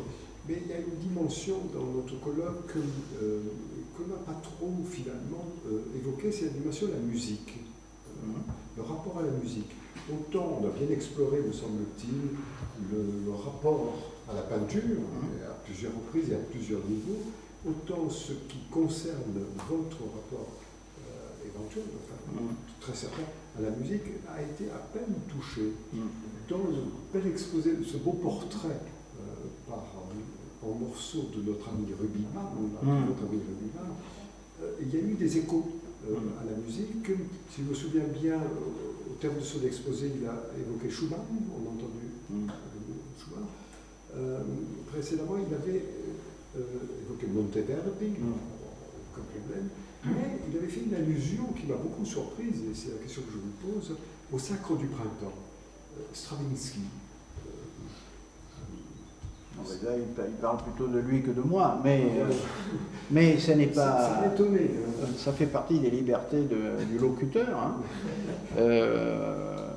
Alors, vous soulevez un problème, pour moi, c'est plus qu'un problème, c'est un continent perdu, la musique. En ce sens que c'est l'univers le plus enviable, mais autant je suis immédiatement présent visuellement à tout, autant je suis un sauvage touchant la musique. Un vrai sauvage, c'est-à-dire quelqu'un à qui le poil peut se dresser sur la peau en écoutant de la musique, mais en même temps parfaitement incapable d'en produire et totalement ignorant, vous voyez, des conditions de la mise en œuvre de choses qui me paraissent à ce point supérieures et que je les regarde du dehors avec le sentiment vraiment de la victime. Mais c'est vraiment cela, quoi. C'est-à-dire, je pense que j'aurais été un excellent sujet pour la musique, mais le sort, disons, les hasards sociaux, culturels, géographiques, hein, parce que ça a eu beaucoup d'incidence dans tout ça, ont fait que je n'ai jamais eu, si vous voulez, à la musique une relation tant soit peu sensée, enfin, tant soit peu instruite, si bien que pour moi c'est l'art le plus haut, hein, mais c'est celui dont je suis totalement privé. Et donc, alors, il y a une dimension musicale, bien sûr, dans le poème, hein, qui m'apparaît comme telle, mais par le biais d'un médium qui, évidemment, demeure simplement littéraire. Mais, disons, dans la relation qu'elle mène à la musique, il y a une sorte de lieu un peu intermédiaire, vous voyez, entre le pur constat d'un univers auquel je n'ai aucune part, et puis une petite part qui me semble plus familière, c'est évidemment, alors par exemple, chez Monteverdi, vous voyez, la rencontre des instruments et des voix. Là, je suis vraiment chez moi. Et mais en vérité, ce que j'aime, c'est les voix, quoi. Vous voyez, c'est-à-dire dans ce rapport absolument parfait, quoi, de la réponse donnée à la musique pure. Parce que pour moi, la voix, c'est pas de la musique pure, c'est du corps, quoi. Donc, la merveille de la rencontre, vous voyez, ce qui me fait, je sais pas, le lyrique en général, si vous voulez, a cette espèce de pouvoir absolument merveilleux, si vous voulez, de faire se rencontrer deux dimensions de l'audible, qui à certains égards sont sans rapport les unes avec les autres, quoi. L'une est purement céleste, c'est la dimension instrumentale. Et alors, un praticien se dirait sûrement que je me trompe tout à fait là-dessus, mais enfin néanmoins, il me semble qu'il y a quelque chose de véritablement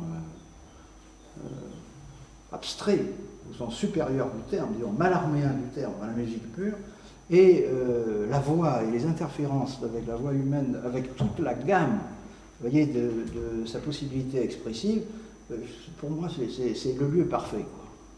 Vraiment le lieu parfait. Et lorsque je dis que si je rêvais un poème, ce serait ce poème polyphonique-là, c'est à cela que je fais référence. Vous voyez, il faudrait qu'il y ait des voix, et puis en même temps qu'on déborde un petit peu, vous voyez, du simple corps pantelant, quoi. Oui. Y a-t-il eu des mises en musique de vos poèmes? Alors, il y a eu différentes opérations dans lesquelles il y avait de la musique. Oui, je les ai toujours trouvées très très belles. Il y en a eu principalement deux. L'autre jour, quelqu'un m'a posé une question à propos du free jazz. Ça me semblait très pertinent ce qui a été dit. Beaucoup de textes, notamment de l'époque des ciseaux, là, ça marcherait très très bien avec du free jazz. D'ailleurs, du jazz tout court. Mais dans les expériences qui ont été faites avec des musiciens, il y en a eu deux qui me semblent plus notables et qui, dans des registres tout à fait différents, m'avaient semblé toutes les deux des réussites absolument extraordinaires. L'une très ancienne au Centre d'art plastique contemporain de Bordeaux, peut-être au début des années 80, avec Le Fils apprête à la mort son chant. J'ai vu tout un dispositif là, dans le musée d'art contemporain avec vraiment une mise en scène. Il y avait 4 musiciens sur la scène.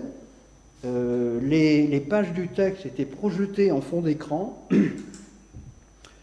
Et il y avait une orchestration tout à fait spéciale qui avait été montée par un groupe qui s'appelait Cozy Corner, qui a disparu dans les profondeurs du temps. Mais c'était très beau, c'était très audacieux, très pur, très rigoureux comme mise en œuvre. Je ne sais pas si ça a été enregistré, mais ça m'avait... Et d'ailleurs, ça avait beaucoup saisi les gens, oui, de voir qu'on pouvait faire des spectacles comme ça avec des livrets, si l'on peut ainsi parler, car il s'agissait vraiment de ça en l'occurrence, qui avait ce côté bizarre. Les gens sortaient de la salle un peu étonnés, mais avec le sentiment qu'il s'était passé quelque chose d'inattendu. Et ça avait été mon sentiment, disons, de simple témoin. Je n'avais vu aucune part à cette affaire. Et puis il y a eu une deuxième rencontre comme ça avec la musique, alors qui n'avait plus rien à voir du tout avec ça. C'était dans les foyers de l'Opéra de Bordeaux, il y a quelques années, un spectacle, appelons ça comme ça, qui était intitulé « À quoi sert la beauté mortelle ?», avec des textes d'un peu toutes les époques, mais saisis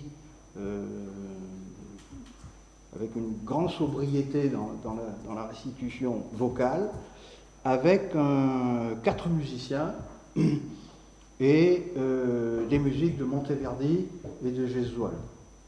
C'était absolument splendide. Vraiment le sentiment de ce que le temps est une fiction. Bon, c'est très peu, vous voyez, comme expérience musicale, mais j'avais été absolument cloué, vraiment suspendu, de voir à quel point ces choses se parlaient entre elles. Alors qu'a priori, vous voyez, l'écart du temps, l'écart des moyens, la différence des chants, ça aurait dû être un canard à 2 têtes, notre truc. Pas du tout. Ça battait d'un seul cœur.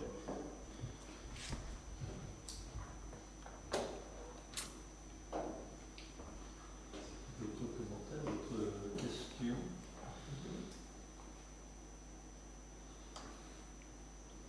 Puisqu'on y était presque invité, alors Mallarmé. Oui. La discussion sur l'émotion tout à l'heure, votre réponse, l'émotion n'est pas à la mode. La référence à Mallarmé est très forte là encore. Je tiens, nous tenons le coup de dé pour le véritable tombeau d'Anatole. Oui, absolument. Ce poème impossible à écrire face à la mort de l'enfant de 9 ans, la perte irréductible, et je tiens le coup de dé pour un poème profondément émouvant, Celui qui l'avait bien vu, c'était Redon, à qui, avec toutes les précautions possibles, Mallarmé avait demandé des images, lui qui détestait cette idée même d'image. Et si vous avez... Alors, je fais allusion là, en tant qu'éditeur, imprimeur, vous devez connaître ça, à la magnifique réédition par Bernard Noël du coup de dé, associé à sa traduction, à sa première traduction en arabe, le grand poète marocain Mohamed Bénis, Oui, je connais. et avec la tentative de restitution des images, des lithographies de Redon, sachant qu'il en était prévu 4, je crois que ce nombre était important, et que l'une, décidément, est perdue. Il y en a une qui est somptueuse, de Redon, qui est mise en frontispice, et qui présente, évidemment, la figure presque angélique ou fantomatique de l'enfant mort, avec la plume qui va se retrouver dans le poème. Mais enfin, là n'était pas le sens de ma question. Vous avez à l'évidence un rapport à Mallarmé. Ah oui, pour moi, Mallarmé, c'est le père. C'est vraiment... Oui. Qui est de quel ordre? Sachant qu'au fond, l'idéal ou l'horizon de la poésie, pour Mallarmé, c'était le vide. Le poème débarrassé de l'appareil du scribe, débarrassé des mots. Et peut-être la musique serait à retrouver ici, avec cet appui sur Wagner, pour rêver quelque chose de plus léger, mais enfin, qui est très constant chez Mallarmé. Voilà, Mallarmé est très présent chez vous. Mallarmé, moi je ne le tirerai pas du tout du côté de Wagner. Wagner, c'est pour moi, relativement à Mallarmé, disons que c'est un effet de la circonstance. Je mets Mallarmé plus haut que Wagner, très sensiblement. À mes yeux, il a deux qualités supérieures qui le rendent absolument inconfondable. La première, c'est sa propre qualité personnelle d'écrivain.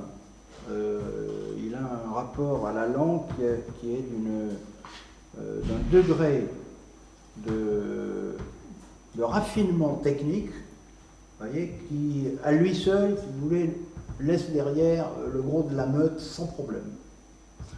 Et puis, il y a surtout une relation au langage qui, à mes yeux, est tout le contraire d'être une fin de partie, mais qui refonde au contraire, avec une confiance énorme, la possibilité, justement, une confiance dans le langage, et qui est que quand on est descendu au plus profond du doute, on découvre que ce qui nous reste, c'est encore une seule chose, la possibilité de la parole. Et pour moi, Mallarmé, c'est un point de départ.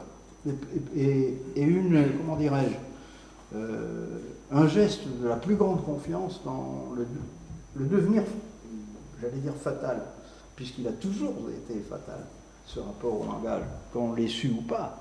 Mais Mallarmé est à mes yeux l'un de ceux qui ont refondé une confiance possible dans le langage. Donc loin de le regarder comme une fin de partie, vous voyez, c'est-à-dire celui qui est descendu au bout de la décomposition décadente et puis après qui il n'y a plus ou bien qu'à se taire, ce qui a été certainement le postulat ou la lecture qu'en ont fait les auteurs de ce que Desgaret appelait la poésie blanche. Pour moi, la poésie de Mallarmé n'est pas blanche. Elle est chargée d'une intensité humaine supérieure et tout ça avec une qualité à ce point exquise dans la manière que ce qui a l'air de n'être qu'un jeu est en même temps la preuve de la possibilité de la grâce, tout simplement. Vous voyez, c'est-à-dire, on a chez Mallarmé cette rencontre quand même merveilleuse entre d'un côté un logicien absolu, vous voyez, un analyste absolument indépassable, et d'un autre côté la grâce, une grâce inimaginable dans le rapport à la langue. Et les deux ensemble et chez le même, ça fait beaucoup. Je rappelle le titre du colloque Mallarmé de Cerisy que vous connaissez tous, qui s'appelle L'obscurité lumineuse. Oui, bien sûr. Oui. Un regard clair dans les ténèbres. Je trouve que c'est très bien d'avoir peint. Il y a eu une exposition à la maison de Mallarmé qui était intitulée Un regard clair dans les ténèbres. C'est vraiment ça, Mallarmé, pour moi. C'est un regard clair. Mais c'est un regard. C'est vraiment un regard. Et vraiment clair. Alors que toute son existence s'est passée dans le deuil. Mallarmé, c'est la traversée du deuil. D'un bout à l'autre. Mais c'est aussi la confiance dans la parole. Eh bien sûr. Et pour faire le lien avec Wagner. Mais pour faire une traversée, pardon. Quand il est à Tournon, il reçoit, il est au plus profond du doute, il reçoit la visite de Catulle Mendès, de Méry Laurent et de Villiers qui partent à Bayreuth et qui reviennent. Et dans ses correspondances, il est très content, mais d'une joie incroyable de pouvoir dire je leur ai lu Ibitour. Oui. Et quand on lit la correspondance ensuite de Catulle Mendès, revenant et en parlant à ses amis après, et disant mes pauvres amis, on a dû assister à une lecture de Mallarmé, c'était incompréhensible. Le seul qui évidemment était heureux, c'était Mallarmé lui-même, de cette possibilité de parler, et Villiers. Ouais. Ce qui a d'ailleurs scellé cette amitié incroyable entre Villiers et Mallarmé. Mais Villiers lui-même avait senti quelque chose qui était de cet ordre du doute, de la profonde obscurité, et de cela émanait une force, une vigueur qui produisait justement une sorte de grâce. Enfin. Et cette confiance dont vous parliez dans le langage, dans la parole. Et puis, il y a un courage énorme chez Mallarmé. Mallarmé, il s'est laissé embobiner par rien du tout. Hein. il faut quand même le resituer dans son moment. Enfin, j'ai pas ici... nous avons voué notre vie à des sites, sinon je vous lirai quelques vers pour vous montrer comment il expédiait les contemporains, vous voyez, en quelques lignes. Hein.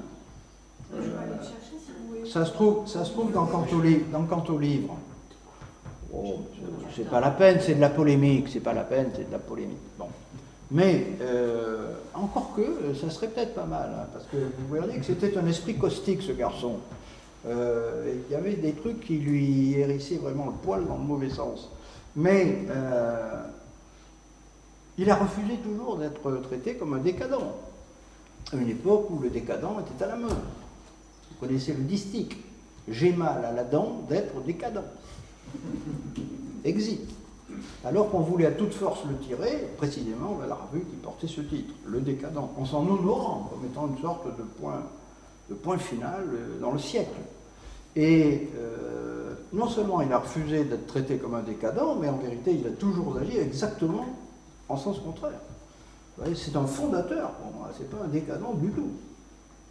C'est quelqu'un qui recherche où poser la première pierre de manière solide, à partir de quoi on peut imaginer, cela va vous plaire Edith, vous voyez, des jardins avec des jets d'eau pointant par-dessus, dit-il, en lieu et place de ce qu'il appelle les tessons, vous voyez, hostiles, adverses, sur lesquels on peut se blesser. Et donc c'est la phrase que j'aurais dû aimer vous lire, mais que je n'ai pas en tête complètement.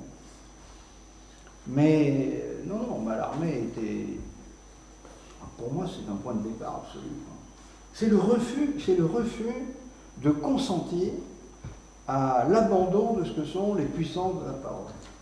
Dans un moment où la mode était précisément décadentisme oblige, vous voyez, à regarder la parole comme bonne pour les minus abinces. Et même régionalisme, puisqu'il a été approché quand il était à Toulon par Mistral. Il allait voir Mistral, il discutait avec lui, et il avait pris connaissance de cette politique. Non mais Mallarmé, pour moi, c'est le refus d'abdiquer, quoi, après avoir traversé le pire. Le pire et le dérisoire. Vous voyez, il a traversé le pire existentiellement et le dérisoire culturellement. Et avec une acuité, une dignité dans la façon de faire, une acuité dans le jugement, une qualité dans le geste qui le rendent absolument central. Je suis tout à fait d'accord. Comment tu vois la remarque de Bonnefoy lorsqu'il dit, par contre de Mallarmé, de son œuvre, qu'il s'agit là de l'ancien mouvement d'espoir de la poésie?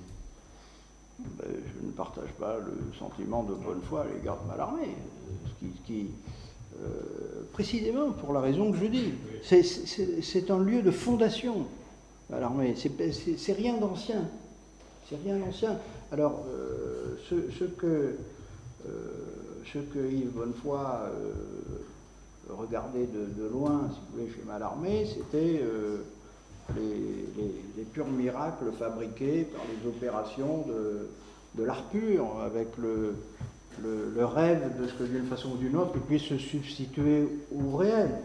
Je le comprends, mais pour moi ce n'était que l'une des possibilités de faire, et n'est pas en elle-même méprisable du tout, et je ne le regarde pas du tout de haut, et l'idée de l'abandonner à son tour ne me paraît pas nécessaire. Je pense que ce n'est pas offenser Bonnefoy que de dire ça. Je trouve à Yves exactement les mêmes qualités que je disais à l'instant à propos de Mallarmé. Vous voyez, le refus d'abdiquer de certaines responsabilités de la parole. Et à mes yeux, ce qui vraiment a rendu Yves Bonnefoy admirable dans ce siècle, c'est précisément cela. Donc, ensuite, les conflits de détail, c'est pas très important. Vous savez, il y a beaucoup d'écrivains qui n'aimaient pas Yves. Il n'aimait pas Ponge, il n'aimait pas Braque, il n'aimait pas Picasso, il n'aimait pas Matisse. Il y a du monde parmi les gens qui laissent tomber. je me suis jamais senti, avec tout le respect que j'ai pour lui, tenu de lui emboîter le pas sur tous ses chapitres. Moi, je ne regarde pas Matisse de haut. Picasso m'a intéressé passionnément. On a eu des discussions continues, d'ailleurs, très estimables et très heureuses. Mais il avait des points de vue quelquefois un peu serrés sur pas mal de questions. Moi, je ne me suis jamais senti tenu, si vous voulez, de dire autre chose de mon sentiment touchant cela. Et ma foi, je pense qu'il me savait gré de ma franchise, comme je savais gré de la sienne. Et j'en parle là sans mépris. Au contraire. Dans le détail des admirations, des rapports, un auteur, par rapport à qui vous me demandez si vous aviez un rapport alors cet auteur, c'est Ségalen. Ségalen, je l'ai lu avec beaucoup de sympathie, toujours. Je ne peux pas dire qu'il a eu un rapport, disons, déterminant à ce que je fais, parce que d'abord je l'ai lu tard, j'étais déjà engagé dans toutes sortes de choses, je l'ai découvert, j'avais environ 30 ans. J'ai publié un livre de Kenneth White sur Ségalen, pour un éditeur suisse qui s'appelle Alfred Ebel. Ça devait être en 70-80, par là. Ça s'appelle Théorie et pratique du voyage de Ségalen. Ségalen, pour moi, c'est un esprit des plus estimables, hein, à tous égards. L'équilibre, le rapport entre le livre et le grand réel, le choc de l'expérience, de l'être, voilà. Ce qu'il appelle le divers aussi. Ségalen me paraît... Enfin, j'ai une immense sympathie pour Ségalen, mais sans pour autant, disons, avoir eu à passer, avoir à mettre mes pieds dans les seins. Pardon. Non, mais voilà. Moi, je vais un petit peu peut-être changer de registre, parce que j'aimerais qu'on parle aussi de l'avenir. Oui. De l'avenir de ce colloque et de sa publication, et de l'avenir des colloques. Et j'ai regardé hier soir mon programme 2018 pour essayer de voir quand on pourrait éventuellement proposer un colloque Bergogneau. Oui. Et ma proposition serait une première semaine de juillet parallèlement à un colloque Ségalen. Je trouve le... Je trouve le... Merci de m'avoir tendu la transition. C'est ce que je voulais vous proposer. Je vous ai cherché hier soir, je pensais le faire ce matin. Ce serait très bien. Donc, je me dis, parce qu'à chaque fois qu'on fait un rapprochement, on se dit qu'est-ce qu'on est en train de faire, est-ce que c'est possible, etc. Donc c'est à méditer. C'est tout à fait possible, oui. C'est à méditer. Et en même temps, il y a un écart suffisant il faut un écart. Pour qu'aucun ait le sentiment qu'on empiète sur son terrain. Il faut un écart parce qu'on ne peut pas suivre deux colloques à la fois. Non. On l'avait fait au début, on essayait de mettre des colloques assez semblables, mais c'est terrible parce que y a une sorte de prédation, de tentative de l'un sur l'autre. Il faut que ce soit suffisamment différent, mais que ça permette une vie ensemble. Oui, voilà. Mais Ségalen, c'était... Ségalen et Bergogneau. Voilà, c'était la proposition que je voulais faire. Et puis peut-être quand même dire un mot de la publication. Oui, s'il vous plaît. Donc bon, c'est les directeurs et c'est vous. Donc les colloques de Cerisy en général, ils se publient. Et là donc il y a plusieurs possibilités, mais c'est surtout peut-être demander aux auteurs, mais vous leur écrirez bientôt pour leur demander de nous remettre un texte, de vous remettre un texte. Qu'est-ce qu'on avait évoqué comme date pour l'automne, quoi. Pour l'automne. Alors un colloque de Cerisy, on envisage, on en a parlé avec Jean-Paul Michel, pour le moment on retient comme meilleure solution, s'ils en étaient d'accord, une publication dans la collection Cerisy littérature des classiques Garnier. Je pense qu'il n'y aura pas de problème. Moi je vois le directeur de cette collection qui est Pierre Claude au colloque sur portrait dans la littérature de Flaubert à Proust au mois d'août. La question, je pense qu'il n'y a pas de problème. Donc bon, voilà, il faut rentrer dans une procédure. C'est pas les plus rapides. C'est pas la rapidité. C'est pas non plus les plus longs. Ouais. Ça dépend aussi beaucoup de la manière dont les textes vont être mis. Voilà, c'est nous qui ne devons pas tarder. Quoi. Ensuite, eux, voilà la proposition à laquelle on est arrivé. Vous avez peut-être d'autres idées, mais je trouve que ça serait bien. Moi, je pense que si Garnier est d'accord, c'est très bien. Voilà.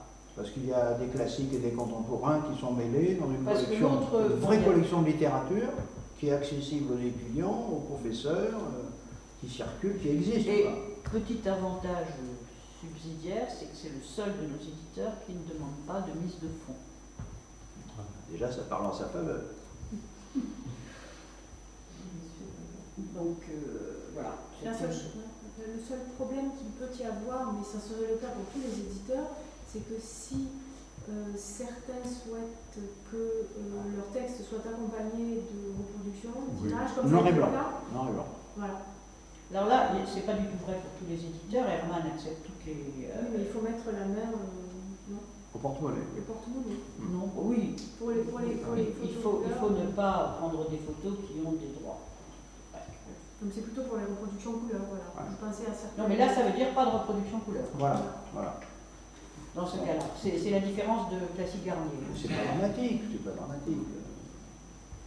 Moi, je préfère cette solution à celle d'Herman parce que j'en ai trop chez Herman, Ouais, si vous voulez, je vous dis franchement les choses, hein, et que je préfère, quand un colloque est vraiment classable dans une catégorie, une collection, le faire, et laisser pour Herman les objets un petit peu non identifiés, ou inter, ou compliqués, ou etc. Donc, puis il faut que je fasse vivre cette collection. Bon, elle dit bien, hein, il y aura le Ponge, alors tant pis si vous ne l'aimez pas, mais nous on l'aime beaucoup, elle se résille. Il y aura le Ponge qui va apparaître prochainement. Il va y avoir le colloque de l'année dernière sur la nouvelle, et sont déjà apparus donc Peggy et Barbet. Donc voilà, ça fait il y a Volodine aussi. Donc voilà, bon, moi j'aime bien les collections dans lesquelles sont présents les classiques et les contemporains ensemble. Quoi. Ils se parlent. Quoi. Ponge, Barbet, Volodine, voilà, bon, c'est le lieu de la littérature telle qu'elle se fait. Quoi. C'est bien, je trouve. Il y a aussi la question de l'accessibilité et de la distribution. Oui. Et ils font très bien leur travail. Oui, oui. Je ne me rends pas compte. Mais si, le gros avantage d'une maison comme Garnier, c'est qu'elle a une existence générale. Quoi. C'est-à-dire que pour un professeur, un étudiant, un libraire, trouver les livres de chez Garnier, c'est enfantin. Et voilà. Bon, bah écoutez, marchons sur cette. C'est bien d'avoir une piste et de penser qu'elle est vraiment très réaliste. Disons que s'ils en sont d'accord, moi je trouve que ce serait très bien d'accepter. Le temple va apparaître dans les prochains jours, hein, dans les prochains mois chez Herman. 28 ou 29 août. Pardon 28 ou 29 août. Oui, en principe. Et là, ça sera un gros livre parce qu'on en a profité pour faire un grand coup de temple et qu'on le sorte de son sud. Ouais. Et donc il a rajouté des textes, il a fait des choses, ça va être un gros. Je pense que là il y a des trucs couleurs. Oui. C'est un peu le livre. Il n'est pas jeune. 95 ans. Le temple, c'est toujours le monument. C'est le moment ou jamais. Voilà, c'était. Et ils ont mis dessus pas mal l'université de Nîmes, je crois. Montpellier. Parce qu'il y avait l'UF derrière. Voilà. C'est pour ça. Parce que sinon, en temps général, on n'a pas d'argent. Non, mais là, il y avait. C'est M. Héron qui parle M. d'UF. Voilà. Donc là, ils ont décidé. Oui, c'est ça. Si sinon, il y a d'autres projets qui vont mûrir. Hein. Celui-là mûrit vraiment. Il mûrit vraiment. Ma façon de récupérer Valérie, mais ça, ce sera du 2019. Sauf si on trouve une place à je ne sais pas quoi. Dans la relation Lacan-Derrida, je crois que Si vous introduisez Derrida dans le coup, j'en avais pas vous, là. vous connaissez la relation Lacan-Derrida et le magnifique livre de Derrida pour l'amour de Lacan, qui est quelque chose d'essentiel. Et entre les deux, vous avez Valérie qui ne cesse de les interroger. L'influence de Valérie, je dis bien l'influence de Valérie sur Derrida, reste encore à souligner. Lui-même l'a fait à plusieurs reprises, mais reste encore à souligner. Quant à Lacan, vous ne pouvez pas relire les écrits de Lacan sans rencontrer au bout de chaque chose. Non, on ne les relit pas tous les jours. Mais il faut cependant. Alors que Valérie est un auteur, vous savez bien, Pontignacien. Ah ouais.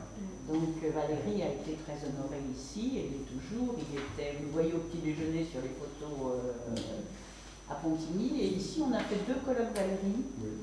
Un colloque très ancien dans les années 65, qui nous a valu, c'était au moment où il publiait les cahiers. Vous savez, au secrétariat, il y a tous les exemplaires des cahiers édités par le CNRS. Il y avait Claude Valéry et Judith. Et puis il y en a eu un autre dans les années 90 qui est paru aux éditions Minard par Madame Célérette quelque chose. Nicole Célérette Pietri. Voilà. Donc vous connaissez tout ça. Oh oui. Serge avait souvent cité, pour revenir sur Mallarmé, cette phrase de Lacan qui dit « Valérie, Valérie, on n'entend plus parler que de Valérie, ce Mallarmé pour nouveau riche ». Il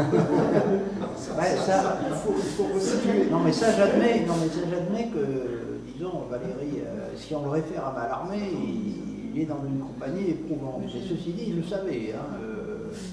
Et je trouve qu'il a bien parlé de Mallarmé. Moi j'ai ce souvenir d'une lecture d'un livre de Valérie dans lequel il dit ceci. Mallarmé a gagné ses lecteurs un par un. C'est rigoureusement vrai d'un point de vue historique. Et je lui sais gré d'avoir été l'un de ceux-là. Pour les scientifiques, pour les systémiciens, la pensée de Valérie est quelque chose de très important. Ah oui. Non, mais enfin, moi, je ne suis pas du tout porté à regarder Valérie comme un moral ou d'autres. Parce que Yves dit il faut oublier Valérie. Il est revenu dessus, parce qu'on Ouais, a oui, fait un numéro de... il est revenu là-dessus, mais enfin il a du mal. En fait, il n'aide pas du tout. Ouais. Mais je crois qu'il était quand même aussi dans une forme de nécessité de repousser quelque chose en miroir qui le renvoyait trop à se détacher du père. Quand même, ça fait partie de ses pères, il y en a eu d'autres. Oui, mais même... Parfois, il s'agit du meurtre du père. Il ne pouvait pas aller plus avant sans tuer le père, de quelque façon. Oui, il y a de ça, il n'y a pas de doute, mais Saint-Breton avait éprouvé le même besoin, pour la même raison.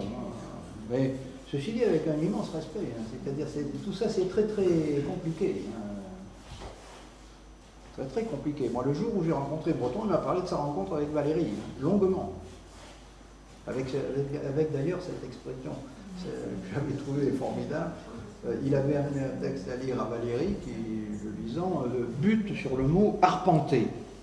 Alors, arpenter dans un poème, Valérie le regarde et lui dit « Jeune homme, n'arpentez jamais. »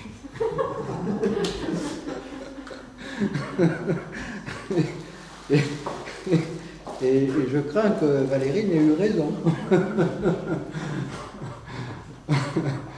Il y avait des mots que la poésie pouvait accueillir, en quoi, en l'occurrence, Valérie était vraiment un disciple de Mallarmé, et des mots qui assurément ne pouvaient pas être reçus à un certain plan sans quelques souffrances, au moins auditives.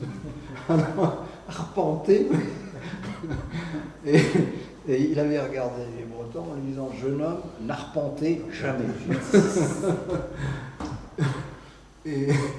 Et ça devait être à peu près 50 ans après. Les Bretons racontaient ça avec le sentiment d'avoir été pris en faute, là, et il avait gardé un souvenir précis et reconnaissant. Et donc, il a dû les embarrasser beaucoup, parce qu'en fait, il l'admirait profondément, quoi. Alors Breton s'en est débarrassé en disant, bon, le grand Valéry, c'était Monsieur Teste, et après, il s'est trahi lui-même, etc. Bon, tout ça, c'est des arguties.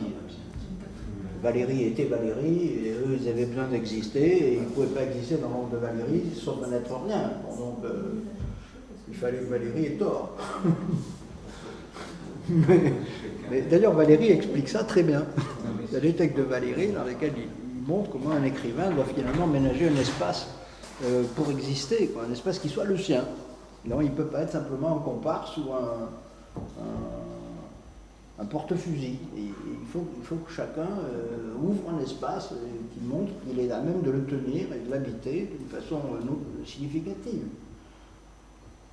C'est amusant d'ailleurs de voir comment il a été la victime de la théorie qu'il avait faite de l'indépendance personnelle, parce qu'effectivement, il s'est trouvé très vite très seul, parce qu'il était difficile de vivre dans son ombre sans avoir à en pâlir. je ne sais pas, j'ai une certaine tendresse pour Valérie, que je n'ai jamais essayé d'expliquer, mais que je ressens spontanément. C'était un homme estimable, je trouve, et même touchant. Pas du tout le vieux gribou là, pénétré de principes abstraits. Ça me semble même le contraire. Enfin, je crois que c'était quelqu'un d'extrêmement fragile, bien des égards. Ah oui, oui, oui. La grande parole de Valérie que l'on trouve dans les cahiers, c'est « angoisse, mon véritable métier ». Angoisse, mon véritable métier. Toute son œuvre est une lutte désespérée contre cette angoisse, ce sentiment vide qu'il a face au réel, face à l'existence. Pour une dernière touche sur Breton Valérie, André Breton, qui était plein de dévotion à l'égard de Valérie, demande un jour un titre de revue pour les surréalistes. Vous connaissez l'anecdote. Et Valérie répond avec beaucoup de sang-froid, littérature. Et les surréalistes ont adopté la littérature pendant un certain temps, jusqu'à se dire que l'humour valérien passait peut-être mal et inversé en hérétarité la question. Tel quel après aussi. Bon, chers amis, le temps passe et il va falloir respecter l'horaire du personnel. Je voudrais tout simplement remercier Jean-Paul de toute sa générosité, de toutes ses interventions vraiment illuminantes, et surtout de sa présence humaine. Merci beaucoup. Merci à vous.